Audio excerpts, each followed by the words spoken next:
السلام علیکم ورحمت الله وبرکاته. دوستانو په دغه ویډیو کې به تاسو در وښیم چې تاسو څنګه کولی شئ چې په خپل فیسبوک اکاونټ کې مو خپل ملګري پټ کړئ.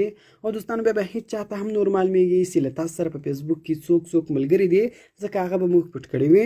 نو که چیرې تاسو هم دغه سټینګ په خپل فیسبوک آی ډي کې کول غواړئ نو دغه ویډیو تر اخره پورې وګورئ او ویډیو له خپل دوستانو سره خامخا شیر کړئ تر څو هغه هم له دې څخه فایده واخلي او د داسې نورو ښایسته ښایسته ویډیوګانو لپاره زموږ چینل سبسکرایب کړئ، ځکه موږ هره ورځ دغه رقم ښایسته ښایسته ویډیوګانې په خپل چینل کې اپلوډ کوو.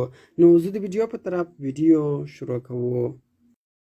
دوستانو تر ویډیو شروع کېدو مخکې که چیرې تاسو ویډیو لایک کړی نه وي نو ویډیو لایک کړئ او که چیرې تر دا وسه پورې تاسو زموږ چینل نه وي سبسکرایب کړی نو په دغه سور سبسکرایب بټن باندې کلیک وکړئ او د موږ چینل سبسکرایب کړئ او ورسره په دغه غنټې نښان باندې کلیک وکړئ او په آل باندې لازمي کلیک وکړئ تر څو زموږ هره نوې ویډیو تر تاسو پورې اول در ورسیږي. دوستانو د دې ویډیو په اخر کې زه تاسو ته یو بل سټینګ هم درښیم. د هغه سټینګ په ذریعه سره به تاسو وکولی شئ چې هغه ټول پیجونه هغه ټول اکاونټونه پټ کړئ کوم چې تاسو فالو کړي وي. نو اوس راځو تاسو ته اول سټینګ درښیم. دې لپاره به تاسو په خپل موبایل کې فیسبوک اکاونټ خلاص کړئ. کله چې تاسو په خپل موبایل کې فیسبوک اکاونټ خلاص کړئ نو په دا کونج کې درې لاین اپشن ده، په دغه اپشن باندې تاسو کلیک وکړئ.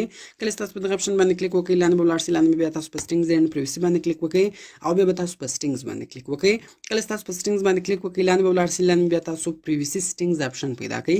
ګوره په دغه پریویسي سټینګز اپشن باندې به تاسو کلیک وکړئ.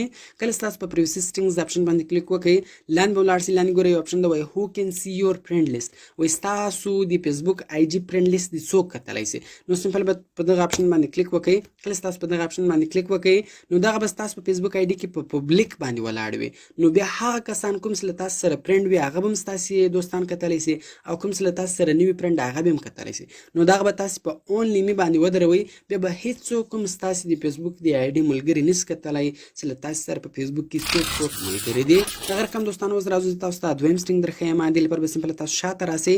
ګوره په دغه پریویسي سټینګز اپشن کې پورته یو اپشن ده، له موږ سره دلته وایي هو کین سی د پیپل پیجز اینډ لیست یو فالو، وایي هغه اکاونټونه هغه پیجونه کوم چې تاسو فالو کړي دي هغه دې څوک کتلی شي. نو سمپل به تاسو په دغه اپشن باندې کلیک وکړئ. کله چې تاسو په دغه اپشن باندې کلیک وکړئ نو دغه به هم تاسو په اونلی می باندې ودروئ.